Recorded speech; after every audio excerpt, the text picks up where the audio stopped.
Hello guys and welcome, my name is Carlos and today I'm repeating my tradition of doing the SPA Hotlap with the Ferrari 458 GT2. These hot laps became a tradition for me for a simple reason that I always like to have a few laps and cars as a reference to see how quick can I be with certain settings and to see if the settings can make me faster or slower.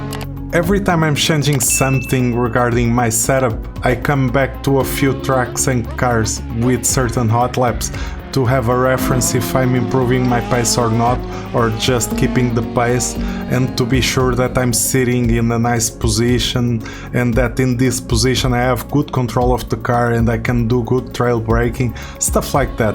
The last time I was doing this hot lap I was using the Playseat Trophy and I was also rocking the BMW GT2 steering wheel from Fanatec with the regular Podium DD1 direct drive wheelbase. Today I'm using the Sparco bucket seat, and this is bolted to the Simlab GT1evo cockpit.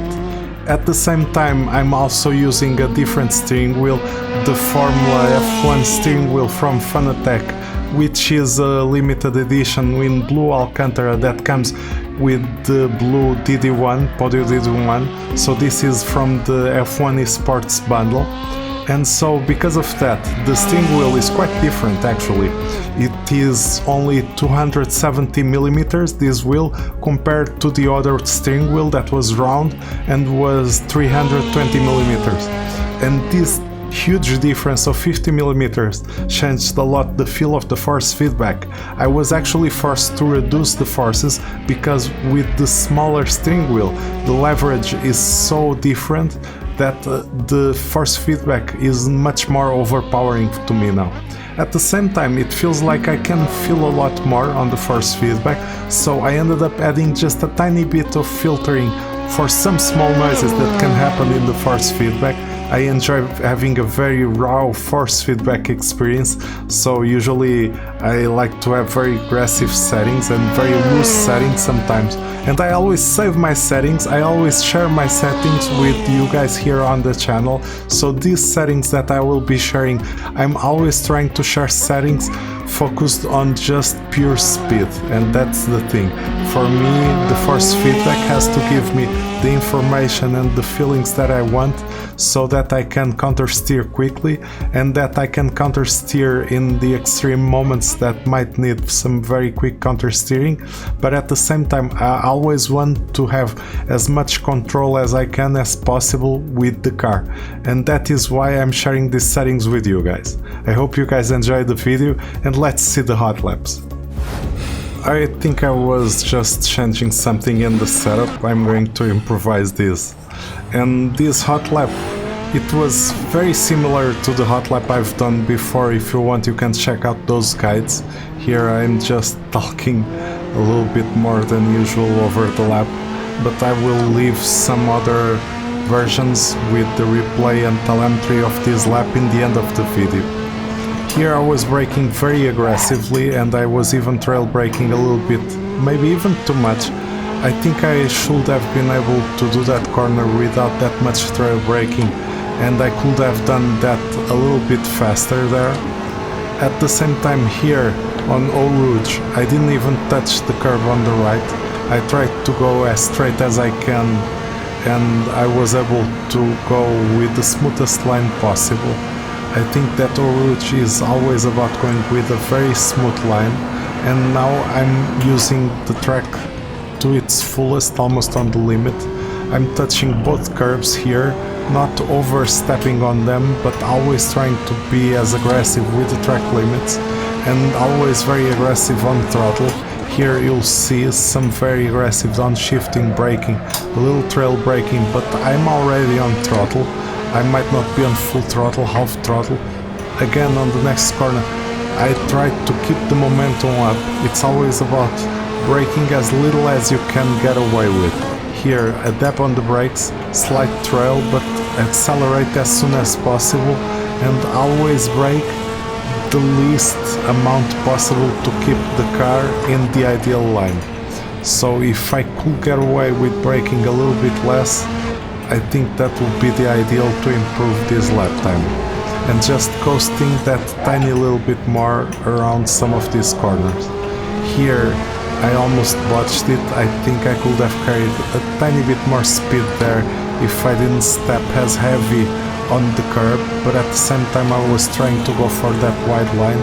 Here it's the same thing, I'm not even going too straight around the track. Instead I try to go for the smoothest line possible so that the car never wastes much speed. And I think here I moved a bit too early because I was afraid of messing up the lap. And I had a few corrections. I think there is at least 1 or 2 tenths You to just be improved gained your best here. lap time, good job. Again, I was able to just repeat this lap, and I was very happy with the consistency of my technique and driving, and so I'm going to leave the next lap, which is almost exactly similar to this one, but just a different attempt at the same hot lap.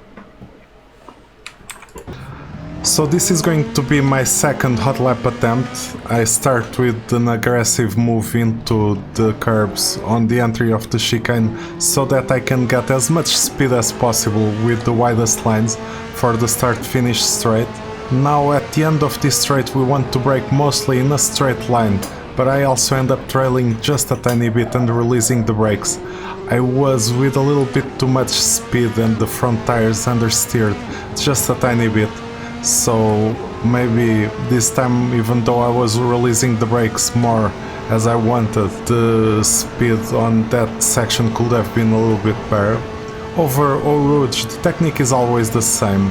We want to be with the car as straight as possible throughout the whole circuit as much as we can.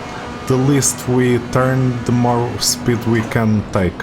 Here I didn't get much on the right curb on entry because I could have turned a little bit earlier, but I didn't touch the curb on the inside there, and maybe that saved me some speed loss. Here I end up trailing a bit more, trying to pull the nose of the car into the apex, so here I can open up the corner, just trail enough to get the car rotated, which is very tricky. On that corner it's very easy to lose stability.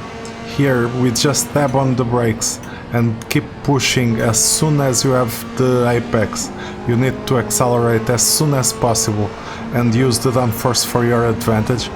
These corners are some of the trickiest one for me, because here the car wants to snap and it's easy to accelerate too much or just not carry enough speed.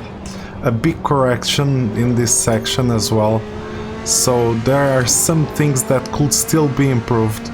But it's quite funny that I'm actually replicating the lap for the most part, or getting very close to replicating it. Maybe with some imperfections I'm slightly slower, but now on the bus stop chicane I'm actually able to carry a bit more speed. Here I'm actually going very aggressive because I was able to keep the car straight for a longer time. And I almost lost the rear tires, they were on the brink of losing grip, but the lap time is very similar to what I just did. This was quite interesting for me, that with my technique I'm able to replicate my hot lap almost exactly, or very close to it, with some variations of course. Now I will be sharing my updated settings for 2024 in this video, so these settings will include the car setup, and not only that but also the force feedback, both on the wheelbase software, which in my case is Fanatec Fanalab, and also for the Assetto Corsa force feedback, as well as the FFP tweaks in custom shaders patch, as well as some general settings regarding the video and audio, everything that I can, my configurations for pure speed in Assetto Corsa. I hope you guys enjoyed the settings that I'll be sharing for Assetto Corsa. Don't forget to leave your comments, likes and subscribe to the channel for more content.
Thank you for watching the video, guys. I hope you guys have enjoyed, and don't forget to leave your likes on this video. Don't forget to leave your comments and share your ideas down below, and subscribe to the channel if you want more content. See you on the racetrack.